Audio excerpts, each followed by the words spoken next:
in wrestling back in the 90s. Yeah, well, it's a wrestling term, or a WWE wrestling term. Well, no, yeah, it was a wrestling term in general because it was a term, I think, before it, but it was adopted by wrestling because to lose is to job. So if you are a jabroni, you are somebody who jobs a lot. Therefore, you are not popular because you always lose. Wow. Peek into the subculture. Yeah. So The Rock explains it. I should have. It says, when I was a kid, I was inside. It was an inside term that guys would use when wrestlers wanted to have a private conversation when fans were present. They would start talking carny because they used to wrestle in carnivals. I thought it was so cool. Jabroni was a word that always was used in the derogatory sense. Oh, this jabroni, that jabroni. But the Iron Sheik was famous for using the word constantly backstage. Jabroni, jabroni, jabroni. Around 1998, like, why can't I say it on TV? So I started saying it publicly, but the Iron Sheik was known for it. That doesn't explain what it means. Or like what the etymology is. Yeah, well, so there is a lot, and it's not ever there's no real like official understanding of it. Like even like all right, so the term in wrestling, the idea of keeping wrestling secret is kayfabe, right?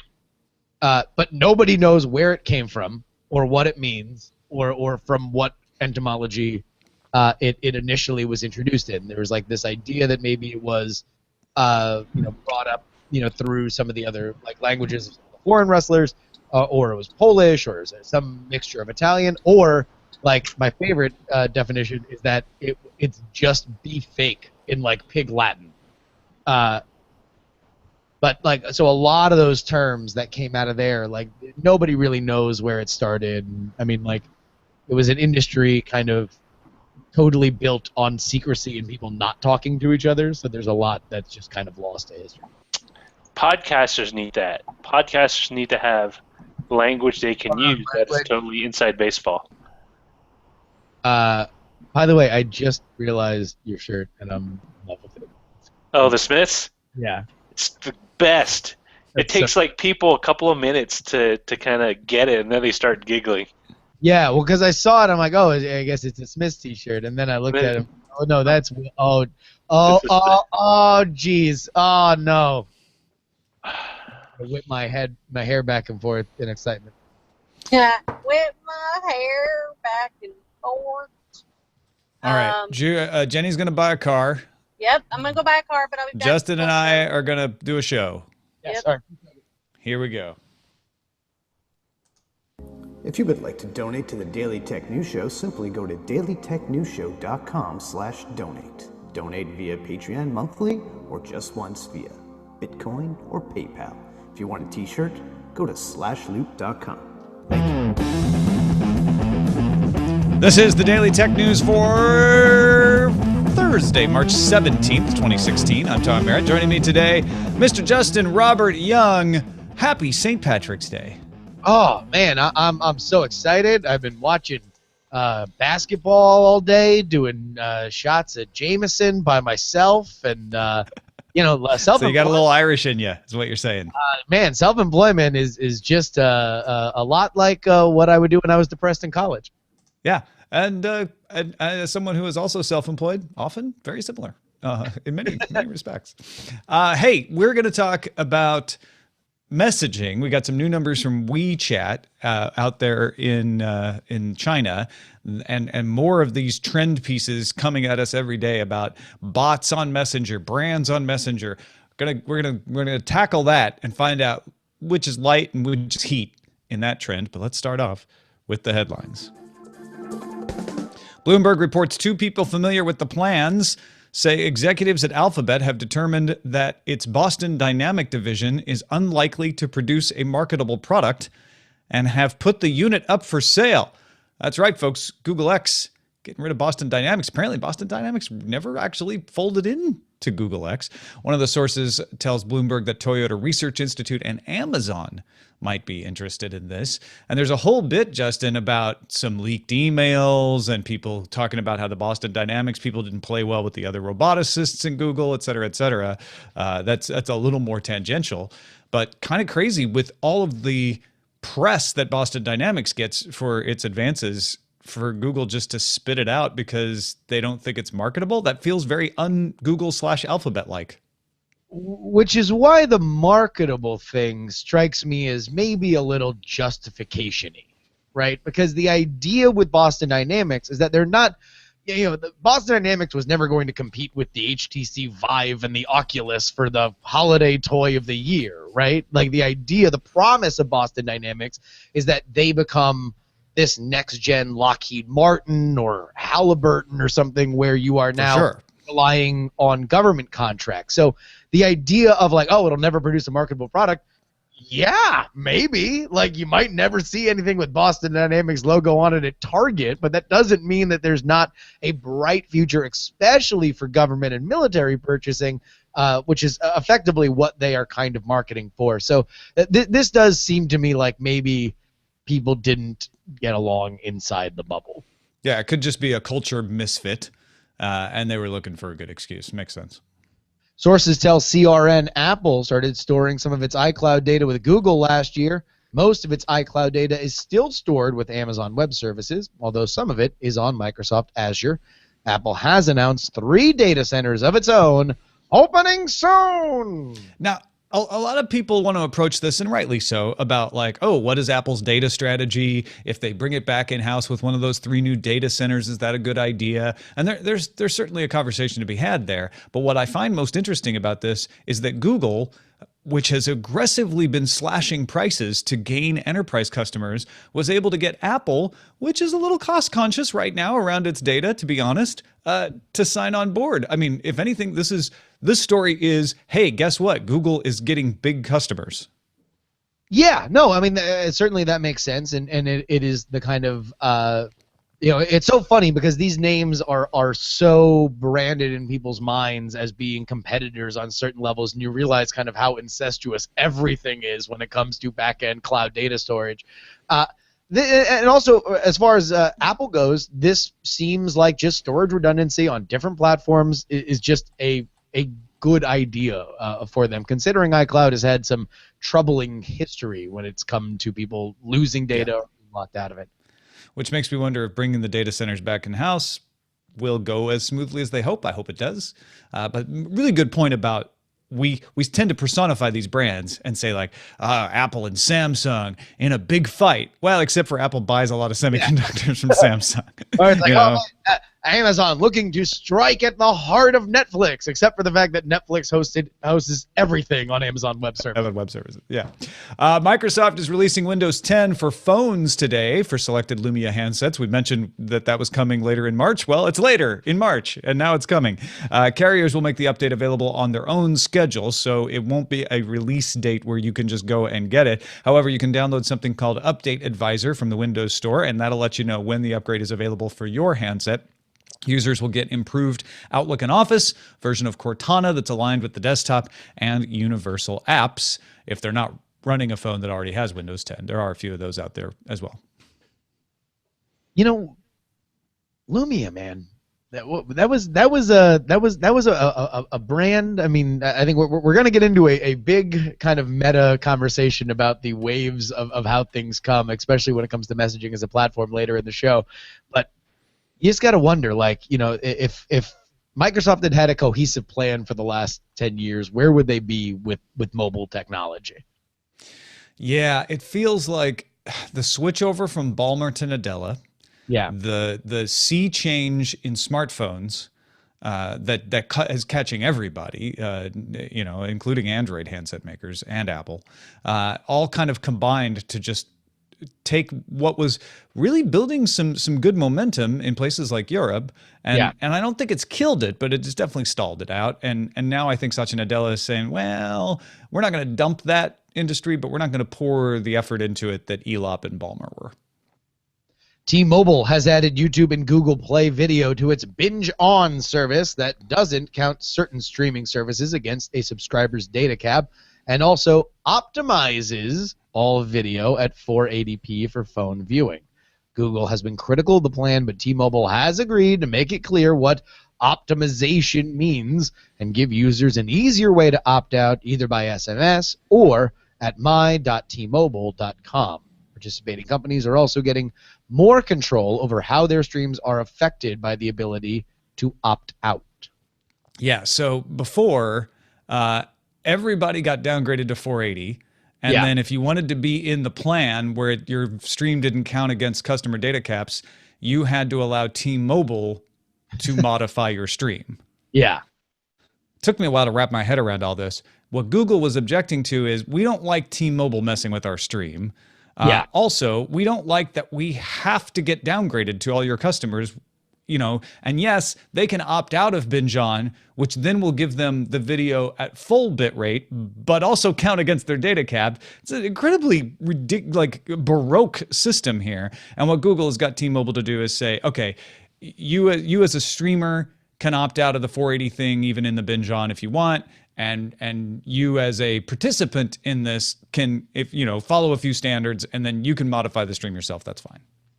You know, and obviously we have talked ad nauseum about zero rating, you know, on this show for a very long time. But it does seem like T-Mobile under Laguerre is very interested in striking the grand bargain, right? And in bringing as many people under the tent to brand themselves as the place where you can watch these things and not worry about it, and specifically to a youth market. You really, whether or not you agree with zero rating, and I think we can all agree there are very troubling elements of it to the health of the internet, it is something that like they are going out there and doing it. And I think that, you know, brand-wise, they'll always be hampered by the strength of their signal, but you know, it makes sense for them. And what was interesting is Laguerre going out there and touting how many increased streams to their partners have been going on since they launched Binge On, which frankly is exactly what the zero rating opponents are pointing to and saying, see, you're picking winners. More people are watching those because they don't count against their data cap, instead of having an equal playing field for anybody who wants to launch a service on the web. So yeah, interesting conversation there. A Düsseldorf, Germany district court ruled Tuesday that Apple has violated patents owned by Kudelski's Open TV. This is not, like most of these stories, a patent troll. This is someone who actually makes streaming video products. Patents cover the practice of mixing video, audio, and online information into a single video stream. Apple can choose to license, pull the feature from its products, or stop selling the products in Germany. They also risk a €250,000 fine if they fail to comply in one of those ways. They can also apply for a stay and appeal the decision, and we haven't seen yet whether they're going to do either of those. Apple's already filed a request to invalidate the patent in federal patent court in Munich. Kudelski has previously settled with Google, Cisco, Netflix, Verizon, and a few others. So they got a case. They've settled a bunch, and now Apple got popped for it because they fought. And frankly, I think Apple fights this. That's usually their mode, is just make anybody who sues Apple pay as much money as possible if they think they're going to win. But maybe they think they've got a chance in Munich court. I don't know. The judge in this case, in the district court, did not feel like the patent was at risk of being invalidated, which is why the judge ruled as they did. Well, victory in Dusseldorf. ProtonMail is available without an invite for anyone who signs up as of Wednesday. The end-to-end encrypted email system is available on the web and on iOS and Google Play stores. Tom, do you think that the promise of an end-to-end encryption is something that people will be interested in now that privacy and security and government access to things has become more in the news? I mean, it's very easy to say, well, ProtonMail ain't going to be any Gmail anytime soon. And of course, Google trying to make its own advances in end-to-end encryption, admitting that only 75% of their entire services, not just Gmail, are currently end-to-end encrypted. But ProtonMail also could be another Telegram. You look at Telegram messaging, and they're adding users like crazy. A lot of people have issues with the way Telegram does their end-to-end encryption, but that isn't stopping people from jumping on the bandwagon. So yeah, I think making it open for anybody to just sign up probably will increase it. It'll be interesting to see how many take advantage of it. Well, and at the end of the day, the idea that this is interesting and successful is really what I think is most important. You know, the idea that, hey, look, no, people kind of are into this. They're into not having their email snooped through. Yeah. The Advocate General of the Court of Justice of the European Union has issued an opinion that, quote, the operator of a shop, hotel, or bar who offers a Wi-Fi network free of charge to the public is not liable for copyright infringements committed by users of that network. Now, an injunction can be brought to end the infringement, but termination or password protection or even examination of transmissions on that network is not required, according to the Advocate General. This is in relation to a suit that Sony is bringing against Tobias McFadden of Munich over music illegally downloaded on the network he provided to his customers at his store. Advocate General's opinion is not binding in the courts, so we'll have to wait for the judges to rule, but it usually does have an influence. Thanks to AndrewTerry for posting this on the subreddit. Just seems reasonable, right? A lot of places were not willing to do public Wi-Fi for this very reason, because in Europe, the feeling was, well, you might be liable. So if the Advocate General is saying you shouldn't be, and if the judges follow up on that, suddenly you may see a lot more places offering free Wi-Fi in Europe. You know, I think there's a lot of stuff that law specifically that you understand is just kind of getting updated to the modern era. There was a huge sea change in how we deal with things, so you can't reasonably assume that the local laws are going to still be effective. So this just seems like it's a very, very rational understanding of something we've probably all known for 15 years. So blazing speed by government standards. Tencent announced its highest quarterly revenue growth in 3 years, much of which is due to WeChat. The messaging platform now has 679 million active users worldwide, adding close to 200 million over the past year. WeChatPay alone has had more than 300 million users, generating RMB 300 million, that is US 46 million, for bank transfer fees. It is live in China and South Africa. Yeah, so this is kind of the news hook for our discussion of the messaging here in a moment. So I'll hold my thoughts on that for a second. Just one more headline to give you, though. Intel gave more details at GDC of its Skull Canyon NUC. NUC is one of the dumbest acronyms in existence, in my opinion. Next unit of computing. But they are cool little things. They're like little bare bones boxes that you can use as little gaming machines. You can put them in your entertainment center. And this new one comes with a 2.6 gigahertz quad-core Core i7 Skylake chip, Iris Pro 580 GPU, 128 megabytes of EDRAM cache, 802.11ac Wi-Fi, Bluetooth. Among its ports are HDMI 2.0, mini DisplayPort 1.2, 4 USB 3 ports, and a Thunderbolt 3.0 port. And it can take up to 32 gigabytes of DDR4 RAM and up to 2 M.2 SATA form-factored solid-state drives with support for NVMe. So you have to bring the drive and the RAM if you buy the bare-bones version, and also put the OS on it yourself. That bare-bones version costs you only $650, though, and will be available for pre-order on Newegg in April with shipping in May. Not something that everybody likes to play around with, Justin, but the people who are into these things find really cool uses. It's like, it's not as cool as Raspberry Pi and its like cheapness and versatility, but you can do some interesting things with it.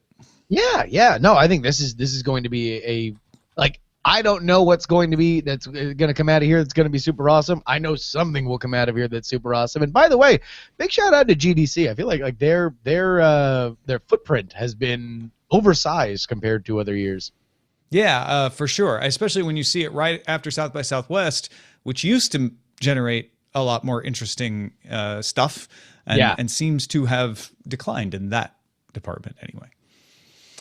Still producing one of the best events every year with the Diamond Club. Oh, sure, yeah. I mean, South by Southwest, certainly is more than ever the expense account spring break, but. Still a great event. Still a great brands. It says right here on the card. Hey, submit some stories to us, folks. Let us know what you think of them. dailytechnewsshow.reddit.com, and that is a look at the headlines. So yeah, WeChat doing well. 697 million monthly active users worldwide. That's not just in China. That's up 200 million year over year as well. And WeChatPay, one of their bright spots that's starting to bring in some money. They've got 300 million, well, more than 300 million users on WeChatPay, bringing in $46 million, as Justin said, of fees. That's available just in China and South Africa. So as they expand that to other markets, it's only going to bring in more money. In fact, TechCrunch estimates that at what Pony Ma, the CEO of WeChat, says is 0.1% of transaction fees, that would imply that WeChatPay is already bringing in close to $550 billion a year, compared to PayPal, which brings in $282 billion a year. And compared to Alipay, now Alipay hasn't reported how much it brings in for a couple of years, but in 2013, it was bringing in $519 billion. So getting close there. This is becoming the big trend story, Justin. Messaging apps, Facebook Messenger, Snapchat, WeChat, WhatsApp, and there are three big pushes. There are more than that, but there are three big pushes that I want to talk about today. One is the lure of brands, which we had some interesting conversations at South by Southwest about. The lure of payments that we're seeing here with WeChatPay, and the lure of bots and the idea of bringing those on, which some of these companies are already well advanced in doing. So where do we want to start? Because I think like messaging as a platform, I can say as a whole, the macro look at it is like, oh look, another big trend. I guess that means everybody's done talking about wearables or done talking about Internet of Things for 5 minutes, that we can now have room enough on our plate in the grand buffet of hot take to bring on messaging as a platform. But what do you find most interesting of those three little side dishes?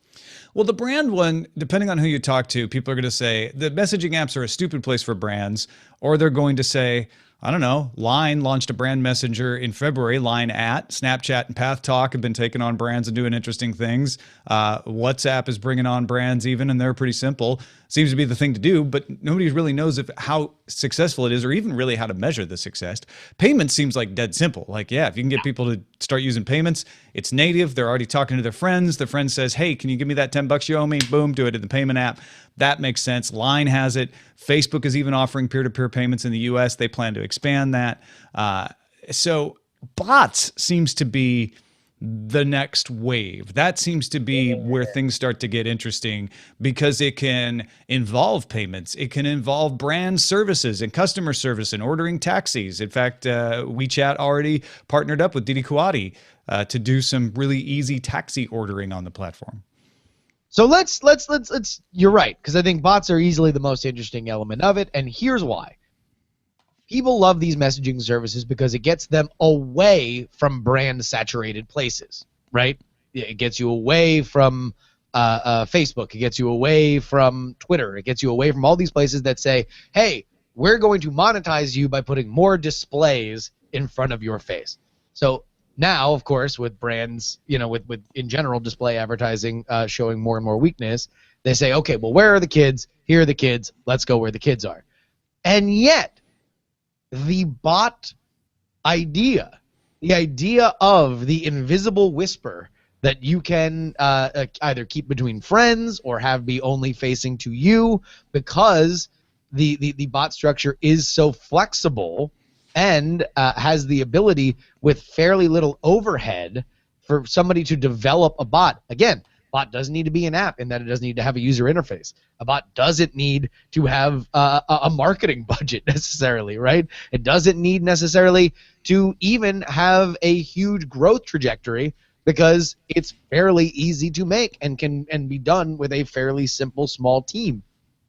This is super interesting. If you and we always use this idea of like this fictitious conversation we're having with our friends about what we want to do, and like the idea that brands can plug into it, and that's certainly an element of it. But I think Veronica Belmont did a great job in our looking forward segment last year. That the idea of a bot that just is what we've always wanted these personal assistants to be, what we've always wanted Siri to be, what we've always wanted Alexa to be.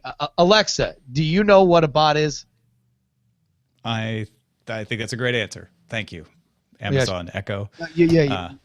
And send us your emails with what she said when she heard Justin say that. Yeah, seriously, like this is there's a couple of things that come to mind. One is Slack seems to be one of the leading bot platforms of these sort of messaging devices, and it is more of a productivity communication tool. But Looker, which is a data analytics tool, announced Looker bot for Slack today. Now, this is all very inside the Silicon Valley baseball here, but I think it's a good example, even if you're never going to use Slack or Looker, of we're not just talking about having a chat with a bot that you say like, hey, I need a taxi. Great. Do you need it where you are? Yes, which is interesting. It can also be charts. So the way the Looker bot works is you just say like, oh, I wonder what the percentage of customers who ordered Slacks from us last quarter was, and the bot says, would you like me to show you? And boom, a graph shows up. So it's not just text conversations. No. I mean, like right now in our Slack, we are dealing with our taxes for thecontender.us. The best game of 2016 available at thecontender.us right now. No, we're talking about bots, not brands. Exactly. So yeah, sorry, deep viral marketing hashtag.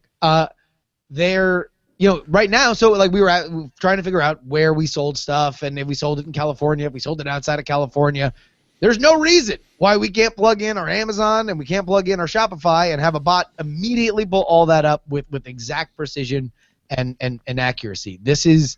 And again, what I find so fascinating about it, and TechCrunch had a soaking, sopping wet, a praise bomb for the idea that bots could be the new apps. And I think that might be a little overblown, but not by much, because it is relatively so simple to do. You don't need, you don't need a huge team. And yet, if people are all on these messaging apps for which you can see the growth, there is definitely a bounty to be had. There is viability and product bonding to be had with these kinds of ideas.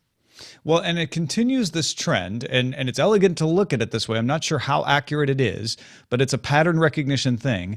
This trend of, hey, the operating system, man, the operating system is everything. Oh, wait. No, it's not. The browser is everything. The browser runs on the operating system. The browser's where you'll do everything. Oh, wait, no, it's not. It's apps. It's apps that actually connect to the internet in significant ways. That's where it's at. And then suddenly it's like, well, no, it's one app. It's the Messenger app. And actually, we're going to do everything on the Messenger app, not just bots, but payments, and it's moved long beyond stickers, but all those sorts of music services. WeChat is adding all kinds of things, and it is often seen, even if it isn't the biggest in the world, it is seen as sort of the most innovative because it tends to try these things out and show that they can be used to good effect a long time before a lot of other messaging platforms do. So let's focus a little bit on some of the other major players here in the U.S. It looks like Facebook will announce a Messenger bot store for their Messenger app. Maybe they will. On April 11th. It's rumored. Psst, Psst, psst. I'm sure people were whispering it to each other while we were at the Facebook party last Friday. Humble brag.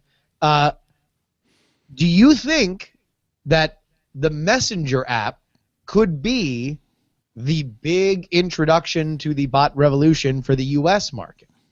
And not just for the U.S. I mean, don't forget that they have 800 million.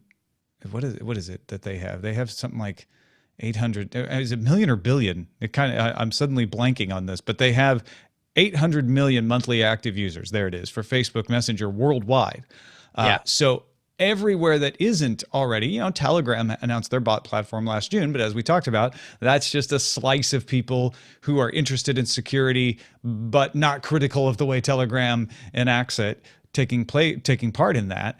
Facebook drops a bomb on the world if they add this, because that is the platform that the largest number of people are on, and also evenly distributed. And not 100% evenly distributed, but much more widely distributed than WeChat is yet. Now, will some killer bots have me and you, two people that I'm sure have the Facebook Messenger app, talk to each other online, usually on SMS, because we're both ancient and not hip like the kids? Are we going to be talking to each other more on Messenger by the end of the year because of something like this? Even old fogies like us?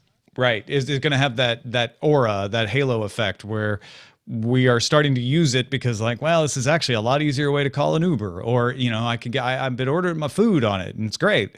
And then we're already in there and like, well, I need to tell Justin something. Oh, look, he's on Messenger too because he's using the bot. Yeah, it can definitely start to spark that. a lot of people are using Messenger already. I mean, I use it to communicate with my nephew who's in Australia because he doesn't want to deal with SMS plans over there. So there's all kinds of things that can pull you in, and that certainly is one of them. I'm super excited. I mean, I've said this every bot discussion we've had. The best bot that I can plug in and you can plug into your calendar, and I can just say, hey, let's do a thing, and then both of our bots can talk to each other and spit back a general idea that which is a function that is on plenty of websites, and there's plenty of doodles or whatever where you can figure it out through process of elimination. I want that to look like an abacus compared to how quick it tells me that Tom and I can record FSL tonight on Wednesday, April the 2nd. It just looks at both calendars, and it's like, oh, you got free time here, and it's learned that we don't like to record after a certain time or before a certain time. Yeah, man. By the way, somebody tell me when Wednesday, April the 2nd is. What year we'll be recording. What year that will be. And that's when we'll have the next season. Justin or Young.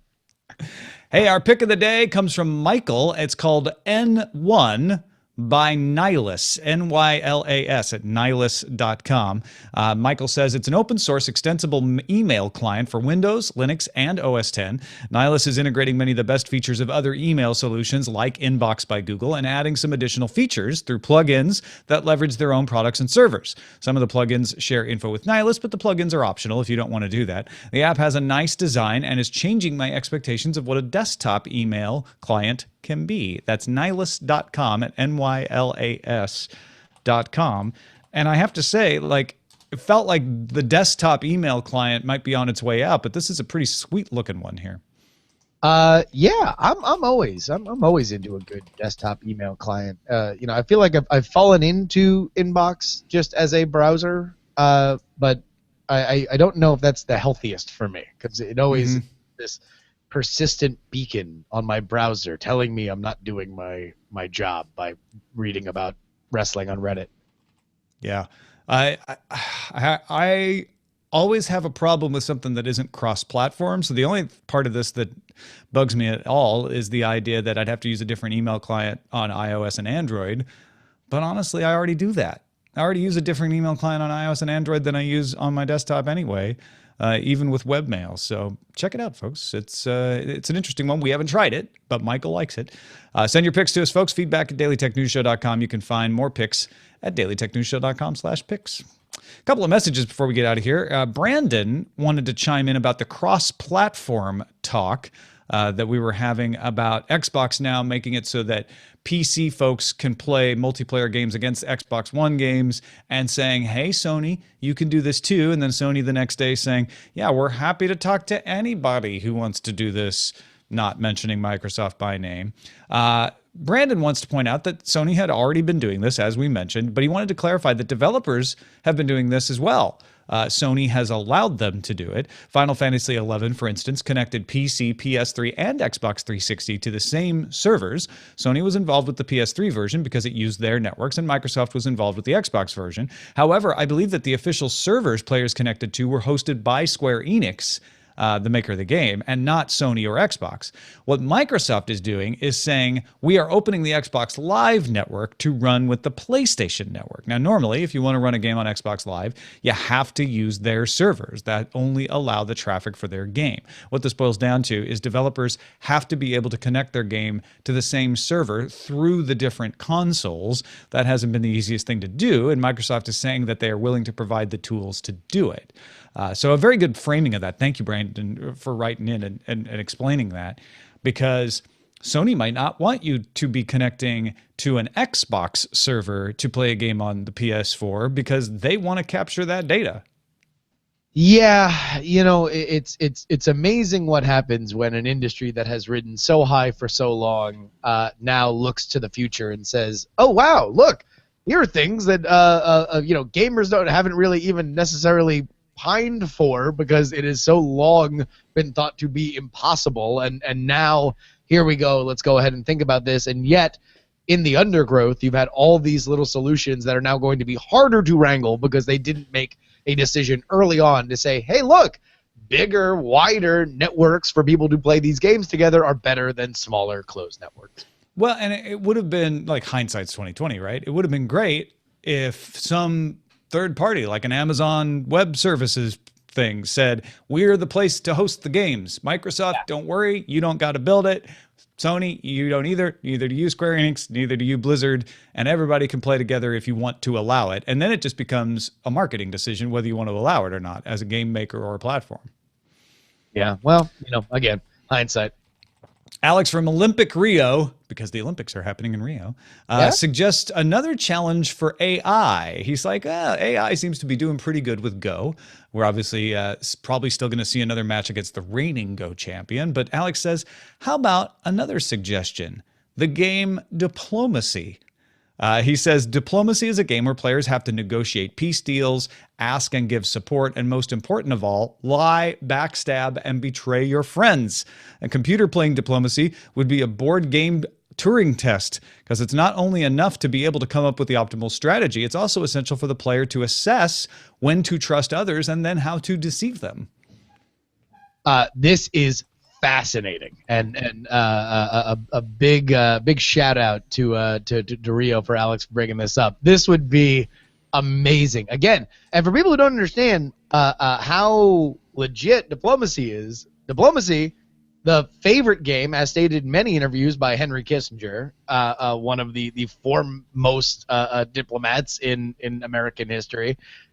This is I would love to see an AI take it, especially if we could just put it on one of those little, because the game is a little mobile, right? Like there's a lot of moving to different parts of the room or walking to another to have private conversations. I would love to just see an AI on one of those segways, just like moving to different people with facial recognition so they can backstab. And well, yeah, and I think that's why it's such an intriguing idea. And thank you, Alex, for sending this, because suddenly, what happens with Go is there's a guy from DeepMind who sits there and he looks at the screen, and he puts in the move from the person that's the actual human playing, and then DeepMind, AlphaGo says, all right, do this move, and then he does it on the real board. Well, with diplomacy, that's not going to work. You need to be able to read expressions and see expressions. And would the computer have an advantage because it doesn't really have natural expressions and you'll misread them? Or, that put against the idea of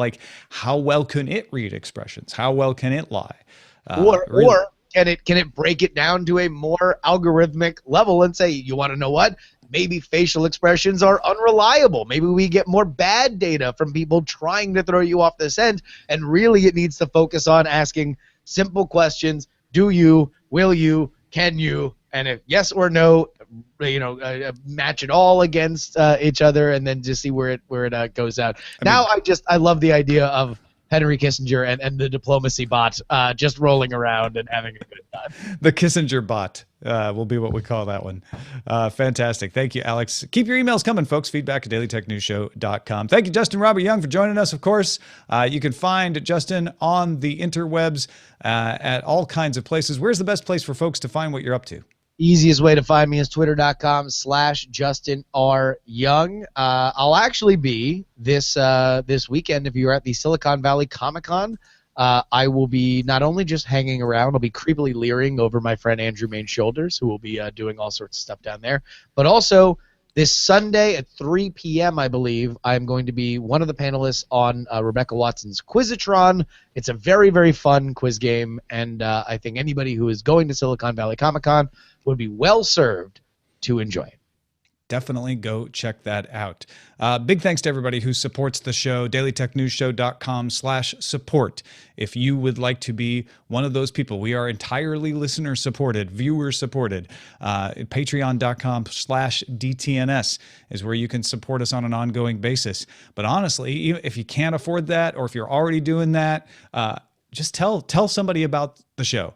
That is probably the single best thing that you can do at the lowest cost, is to say, hey, friend, I know you like tech news. You got to check out dailytechnewsshow.com. It really does spread the word, help us out, get more people in the tent, Makes us better because then we got more people contributing in the subreddit and sending emails and coming up with amazing things like Alex did there. If you're in the LA area, we've got a meetup this Saturday from 3 to 5 p.m. at the Farmers Market by the Grove, right here in Los Angeles. And so come by and say hello. We got some folks. I think Allison Sheridan's going to try to be there. Jenny will be there. So come on out to the Farmers Market. That's again Saturday from 3 to 5 p.m. Our email address is feedback@dailytechnewsshow.com. Our phone number is 512-59-DAILY. You can catch the show live Monday through Friday, 4:30 p.m. Eastern at alphageekradio.com and diamondclub.tv. And our website is dailytechnewsshow.com. Back tomorrow with Jonathan Strickland and robot coach Shane Rosenkrantz, along with Len Peralta. Talk to you then. This show is part of the Frog Pants Network. Get more at frogpants.com. Diamond Club hopes you have enjoyed this program. He's actually a coach of high school students on a robotics team. He doesn't actually coach the robots. Hey, listen, nobody knows what it means. It's provocative. All right. Jenny's still out at the car dealership, I guess. What do I need to tell you to get you into this Civic today? Of course, the inevitable nuck jokes. Right. Nuck. Nuck if you Luck buck. of the nuck. The what? Luck of the nuck? Yeah. That sounds really lewd if you don't hear it, like pay attention. Maybe. Yeah. I can It all see that. for the nucky. There's a knocking on Intel's door. I like big bots. Google and Apple living together, mass hysteria. What the nuck? The next bot like thing. big bots, and I cannot lie. The other platforms won't deny. The bot store. Killer bots. Such a WeChat. The next bot thing is not bad either. Don't nuck it if you've tried it. Wow. Until you tried it, don't nuck it. You guys too. are into the nuck puns today. I like it. Kicking the nucks. Nuck if you buck. I I don't even know literally what that means. nuck if you buck. If you don't give a damn, I don't give a nuck. Bot is the new black. Oh, that Pay was bot not bad. hotness. Brands powering up bots. Bot of the barrel. Kissinger bot. Internet of Kissinger bots. bot is my favorite. So what do you think? I like knocking on Intel's door. It's very Seems to be the runaway winner. Let's let it boil for a little bit. I'm cool with that one. I also like next bot thing. That's a good one. Justin, you got any favorites? Man, it's all sex puns, right? Like, I mean, the nuck ones tend to be, yeah. yeah. Is this? Oh my God, is this a new Honda Civic? No, I was in Jersey Mike's eating lunch because my appointment is at 2:45, but it was so loud that I had to come back out to the car. So now I'm in a car in a parking lot. I thought you were saying you went to Jersey to buy a car. I was like, wow, that's Right? commitment. Seems That's ridiculous. commitment. I got there in 25 minutes. Hyperloop. No, I'm I like the knocking on. Intel's Yeah, door. I feel like knocking on Intel's door is probably my favorite of the nuck puns. Although I would like a bot. Like, we talked so much about bots. Yeah, Yeah. I'm feeling that too. I like big bots. I cannot lie. Definitely I like used that too. that theme for a title before. Not Oh, you gonna lie. have? Yeah. Oh. Well, what cannot be reused that was once used? Oh, sure. No, it's just a matter of not overdoing it. So Yeah. Well, That's as what- long as it's not a whatchamacallit. What's our number one overused one? It's who watches, like some variation of who Yep. watches The Watchmen. That's Yeah. it. I don't even know how that Um, got started. It must have been before my time. So yeah, so the great battle of Jenny's car afternoon is lease a crossover SUV, which is sensible and will not commit me to anything and will get me into a parking lot on Monday, or be irresponsible and get the car I really want. I would say get the car that gets you to work, because once that's taken care of, you have the freedom to be irresponsible later. That is a good point. Yeah. Also Spoken an like a man who incredibly has a sensible baby. what are you gonna do? You're gonna get all excited and buy a nice car, like 2 years before robots are driving us around? That's Seriously, another good yeah, point. it's a bad purchase. I feel like I'm in the valley, the unexciting valley between self-driving cars and whatever's on the market now. Like this is my exact theory when it comes to any kind of physical fitness. I'm just like, listen, I'm just trying to stay alive for the singularity. Like, I just need, like, I don't need to necessarily be a bodybuilder, although this is probably landing hilariously on Tom's ears, who saw me eat like an animal and drink like a fish from the last and also go for a jog. We went for one jog. That was true. We went for a jog. That was true. But yeah, no, that's hey, come on. We just need, the world awaits. Infinity is within our grasp. You just need, a CRX or something tiny. That's an entirely fair point. Yeah. Go with practical, so you don't have to worry about your job. It's coming home with or one of those $35,000 Teslas. Just so you're coming home with a McLaren, is what you're saying. Yeah. I mean, I'm not even gonna look at a Tesla. I'm just not gonna do it. No. That's not even a car I like. You have to wait for them anyway. What about a Leaf? Nissan Leaf. Why? No. Because if I'm gonna buy an electric car, I'm just not gonna do it. I don't have the infrastructure. Yeah, it's Escape or the dream car, the impractical dream car, is another Jeep Cherokee. But that's too much money. That's just too much money for basically a 19th century or 20th century technology. Well, when's the last time you've ever driven off-road? That's not the point. Oh, shots fired. Shots fired. The point is, can I get home after an earthquake? Last time you went mudding, Jenny. No, can I get home after an earthquake? That's the takeaway. Oh, shots return fired. If you want to get fired. Why are you against safety? Struck right at Roger's earthquake preparedness heart too, by the way. Yeah, I know. Why don't you just get like a little gyrocopter or some sort of man-portable flying device? Practical. Joseph's in the marketplace, landing on the roof in T-minus 2 minutes. It'd be great. You could avoid traffic. Amazing when you put it that way, yeah. That's a good point. You don't have to Alexa, add a gyrocopter to my shopping. No! We're gonna get I bet you could do it. Try it. Them all to use. No, she is. It's done. It's already done. Yeah. Gyrocopter's on my shopping list. Purchasing gyrocopter.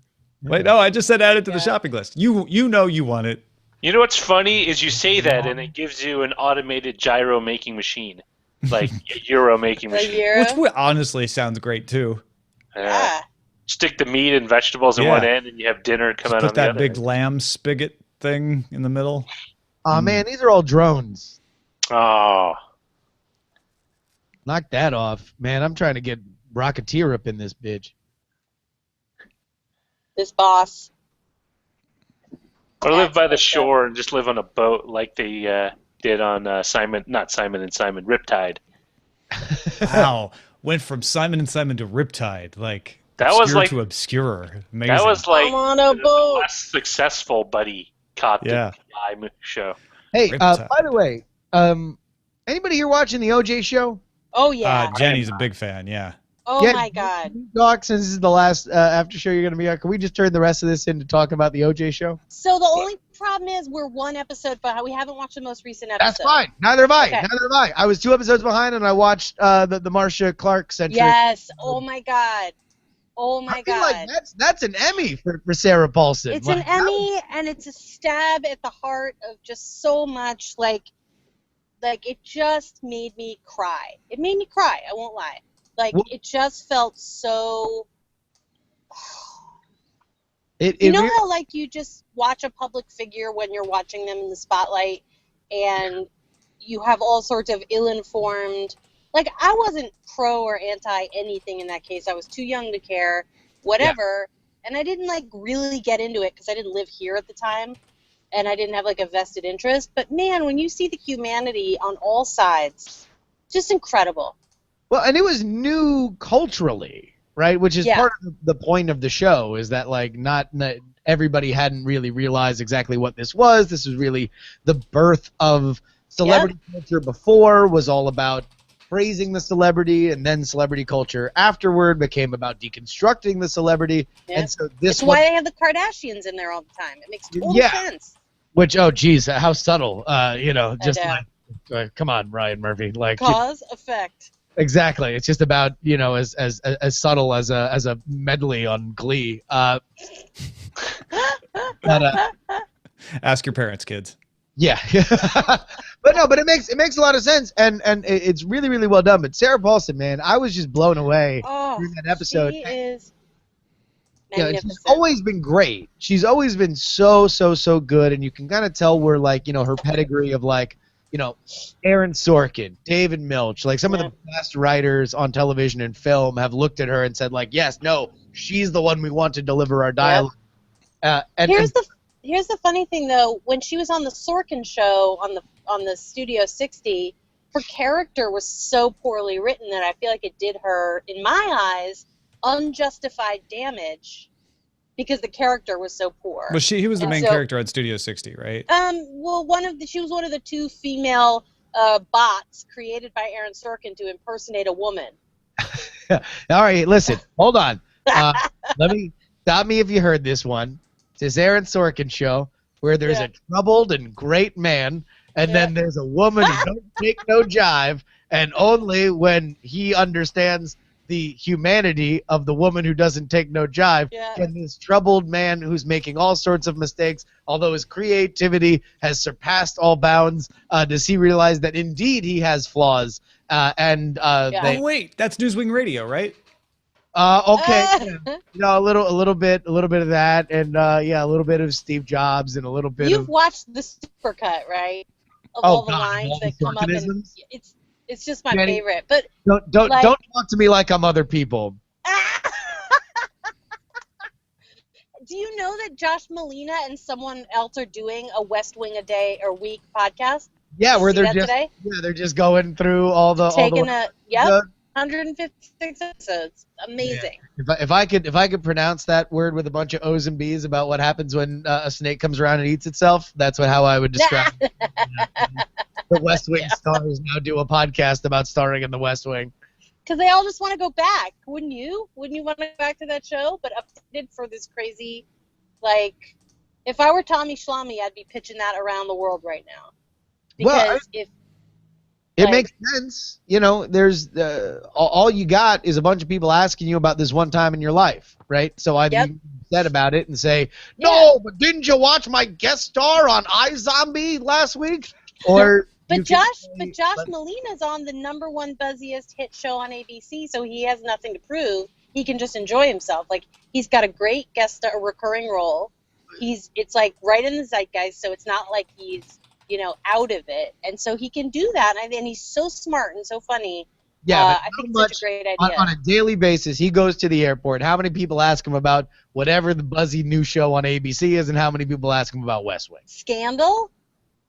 I mean, Scandal's big, right? Like, but I still think, if you look at how many. No, nothing compares to West Wing. It's big on 2016 broadcast television versus big on 1990s broadcast television too.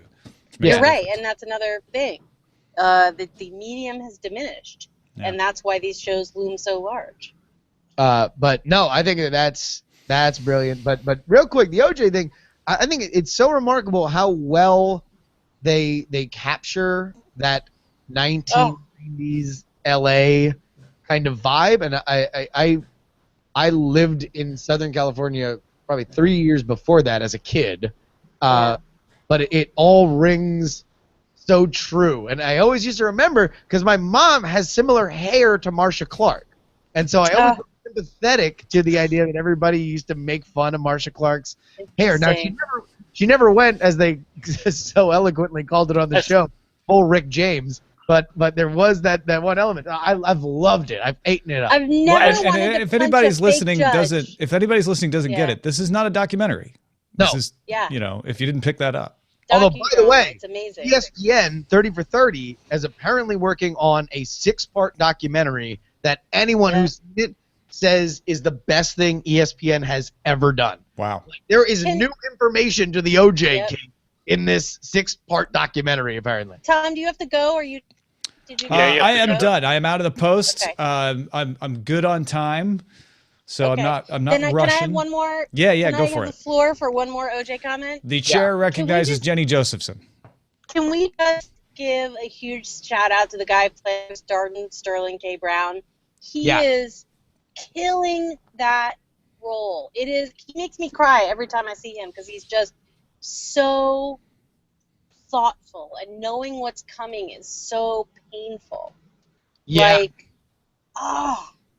It is watching them go pigs to slaughter. And even in 2016 or 2015, I guess, when it aired, but spoiler alert, at the end of The Unbreakable Kimmy Schmidt, you have Tina Fey and I forget who else plays a caricature version of Marcia Clark and Chris Darden as bumbling grab-ass idiots. Still.